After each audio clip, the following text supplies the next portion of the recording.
দুই রাকাত নামাজ আপনি পড়ুন, যে দুই রাকাত নামাজ আপনাকে জান্নাতে পৌঁছায় দিবে। সুবহান। আমার ভাইরা, এটা আমার কথা নয়, নবীজের হাদিস।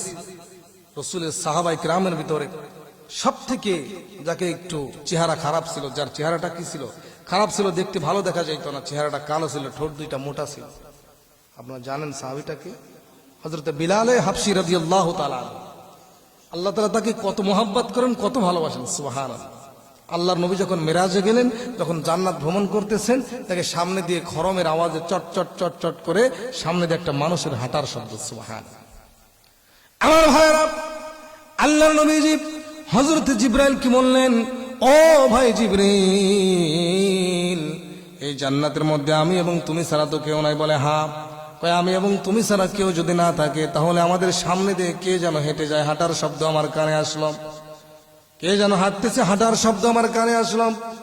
হযরত জিবরাইল মুস্কি হাসি দিয়ে বললেন, ইয়া রাসূলুল্লাহ, ইয়া হাবিবাল্লাহ, নবী গো, উনি আর কেউ নয়, যিনি সামনে দিয়ে আপনার সামনে দিয়ে চটচট করে হেঁটে যাচ্ছেন, যিনি আপনার সামনে দিয়ে হাঁটতেছেন, উনি আর কেউ নয়, উনি আপনার সাহাবী হযরত বিলাল হাবশী। সুবহানাল্লাহ। রাসূল বলেন, বিলাল, আমার সাহাবী বিলাল আমার সামনে দিয়ে হাঁটতেছে, কিন্তু আমি তো নবীজি, আমার বিলালকে আমি মক্কাতে রেখে আসছি। কি করছেন? নবীজি বলছেন, আমার সাহাবী বিলালকে আমি মক্কাতে রেখে আসছি, বিলাল এখানে কিভাবে আসে? আমার ভাইরা, আল্লাহর নবীজিকে হযরত জিবরাইল বলেন, ইয়া রাসূলুল্লাহ, ইয়া হাবিবাল্লাহ, আপনার সাহাবী হযরত বিলালকে আমার আল্লাহ কত ভালোবাসেন জানেন? বিলাল এমন ইমানের জন্য এমন পরীক্ষা দিয়েছেন, আপনার কোন সাহাবী এত কষ্ট করে নাই যত কষ্ট হযরত বিলাল করেছেন।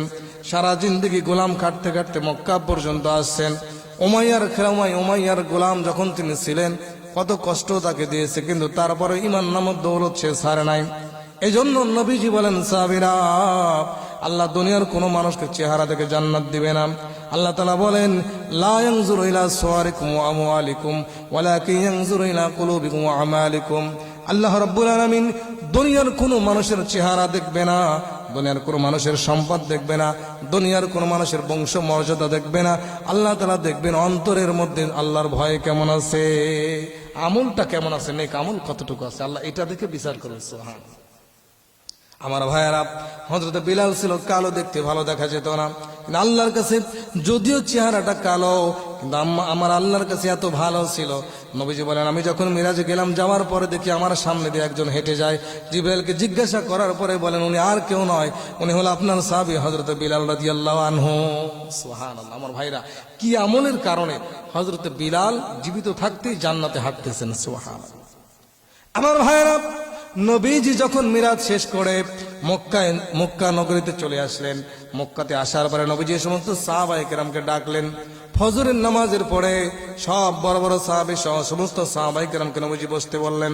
বসার পরে হযরত বিলাল এত বিনয়ী ছিলেন, নিজেকে এত ছোট মনে করতেন। নবীজি বলেন, যেই ব্যক্তি নিজেকে বিনয়ী ভাববে, যে ব্যক্তি নিজেকে ছোট মনে করবে, নিজেকে ছোট মনে যত করবে, আল্লাহ তাআলা তাকে তত বড় বানিয়ে দিবে। নবীজি বলছেন, মান তাওয়াযা লিল্লাহি রাফাহুল্লাহ ওয়া মান তাকাব্বারা ওয়াজাহুল্লাহ। যে ব্যক্তি বিনয়ের ডানা বিছায় দিবে, নিজেকে ছোট মনে করবে, আল্লাহ তাআলা তাকে উচ্চ মর্যাদাশীল করবে। সুবহানাল্লাহ। আজকে আমাদের মধ্যে একটু শিক্ষা বেশি থাকলে আমরা অহংকার করি, আমাদের মধ্যে একটু সম্পদ বেশি থাকলে অহংকার করি। সম্পদের অহংকার, শিক্ষার অহংকার, চেহারার অহংকার, বংশ মর্যাদার অহংকার, কতগুলো অহংকার নিয়ে আমরা বাস করি। আমার ভাইরা, হযরত বিলাল কি আমলের কারণে আল্লাহ জীবিত থাকতেই তাকে জান্নাতে নিয়ে গেছেন। সুবহানাল্লাহ। আল্লাহ নবীজি নামাজ শেষ করে, ফজরের নামাজের পরে মসজিদে নববীতে নামাজ শেষ করে সাহাবায়ে কিরাম কোন সাহাবীরা, তোমরা সকলেই বসে পড়ো। সবাই বসে পড়লেন।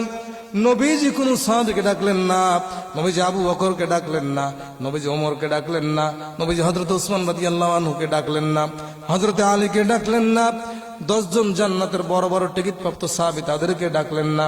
নবীজি বললেন, পিছনের কাতার থেকে একজনকে ডাকলেন, তিনি হলেন হযরত বিলাল। আমার ভাইরা, বিলালকে যখন ডাকতেছে, বিলাল একটু ভয় পাচ্ছে যে সামনে বড় বড় সাহাবী বসে আছে, তাদেরকে ডাকলেন না, আমাকে কেন ডাকলেন? আমার ভাইরা, আল্লাহ নবীর সাহাবী হযরত বিলাল রাদিয়াল্লাহু তাআলা আনহু নবীজির সামনে এসে জড়সড় হয়ে গেলেন। ইয়া রাসূলুল্লাহ, ইয়া হাবিবাল্লাহ, নবী গো, কি এমন বেয়াদবি করে ফেলেছে, আপনি কাউকে ডাকলেন না, আমাকে কেন ডাকলেন? কি এমন বলবেন? আমি তো ভয় পাচ্ছি। নবী গো, কি আমি অন্যায় করেছি আপনি বলেন? নবীজি বিলালকে বুকের সঙ্গে জড়িয়ে ধরলেন। সুবহানাল্লাহ। বিলালকে বুকের সঙ্গে জড়িয়ে ধরে কপালে চুমা দিয়ে বলেন, বিলাল রে, সত্য করে বলো তুমি কি এমন আমল করো যার কারণে আমি যখন মিরাজে গিয়েছিলাম, আমি যখন জান্নাত ভ্রমণ করতে গেলাম, আমি সামনে দিয়ে দেখলাম একজন মানুষের হাঁটার আওয়াজ শোনা যায়। আমি জিবরাইলকে জিজ্ঞাসা করলাম, ও ভাই জিবরিল, এই যে আমরা জান্নাতে আমি আর তুমি ছাড়া কেউ নাই, কিন্তু জান্নাতে কে যেন আমার সামনে দিয়ে হাঁটতেছে, কে এমন মানুষ সামনে দিয়ে হাঁটে? জিবরাইল বললেন, ইয়া রাসূলুল্লাহ, ইয়া হাবিবাল্লাহ, উনি আর কেউ নাই, উনি আপনার সাহাবী বিলাল। বিলাল, সত্য করে বলো কি এমন আমল করো যার কারণে তুমি আছো মক্কায়, আল্লাহ তোমাকে নিয়ে গেছে জান্নাতে। বিলাল চোখের পানি দিয়ে বলেন, ইয়া রাসূলুল্লাহ, আমি একজন নগণ্য মানুষ, আমি দেখতে ভালো না, আমি একজন গোলাম খাটা মানুষ, আমার মধ্যে তেমন কোনো আমল নাই, আমি তেমন কিছু জানি না। তবে ইসলাম গ্রহণ করার পরে একটা আমল আমি কখনো ছাড়ি নাই, সেটা হলো আমি যখনই ওযু করতাম আমি 2 রাকাত তাহিয়াতুল ওযুর নামাজ পড়তাম। সুবহানাল্লাহ। আল্লাহ নবী বললেন, ও আমার সাহাবায়ে কেরাম, আহাব্বুল আমালি ইলাল্লাহি আদআমুহা ওয়া ইন কাল্লাব। নবীজি বললেন, আহাব্বুল আমালি ইলাল্লাহি আদআমুহা ওয়া ইন কাল্লাব, অল্প আমল করবে কিন্তু সেটা যদি ধারাবাহিক হয়, নিয়মিত হয়, তাহলে ওইটার দাম আল্লাহর কাছে বেশি হয়ে যায়। ও বিলাল, শুনে রেখে দাও, জেনে রেখে দাও, তুমি ইসলাম গ্রহণ করার পর থেকে আজ অব্দি পর্যন্ত 2 রাকাত নামাজ তাহিয়াতুল ওযু কখনো তুমি ছাড়ো নাই? বলে, ইয়া রাসূলুল্লাহ, না, ছাড়ি নাই, জিন্দগিতে সারি নাই। যখনই উজু করতাম তখন 2 রাকাত নামাজ পড়তাম। নবীজি বলেন, সাহাবীরা, বিলালের এই 2 রাকাত নামাজ তাকে জীবিত থাকতেই আছে দুনিয়ায় চলে গেছেন জান্নাতে। আছে দুনিয়ায় নিয়ে গেছেন কোথায়? জান্নাতের মধ্যে। আমার ভাইরা, এই জন্য 2 রাকাত নামাজ আপনাকে জান্নাত পর্যন্ত পৌঁছায় দিবে, সেটা হলো তাহিয়াতুল ওযুর নামাজ। আজকে আমরা এগুলো পড়িই না, নফল বন্দেগীর কাছেই আমরা যাই না, ফরজ নামাজ শেষ করে আমাদের মতো মুসল্লি মসজিদে আর থাকে না। আল্লাহ বলেন, ফাওয়াইলুল লিল মুসাল্লিন আল্লাযিনা হুম আন সালাতিহিম সাহুন। সাহুনের কয়েকটা ব্যাখ্যা, তার মধ্যে একটা হলো নামাজ পড়ে শুধু ছটফট করবে কখন এখান থেকে বের হওয়া যায়, এটা হলো একটা ব্যাখ্যা। আমার ভাইরা, এই জন্য আজকে আমাদের মধ্যে অবস্থা এমন, ফরজ নামাজ শেষ করে নফল সুন্নাত আর পড়তেই চাই না, অথচ বিলাল ফরজ নামাজ পড়ে জান্নাতে যায় নাই। কোথায় গেছে? 2 রাকাত নফলের বন্দেগীতে আল্লাহ তাকে জান্নাতে নিয়ে গেছে। কিন্তু ফরজ কিন্তু বাদ দিয়ে না। ফরজ কিনা আবার মনে করবেন না যে 2 রাকাত নফল পড়ি, ফরজ পড়বো না।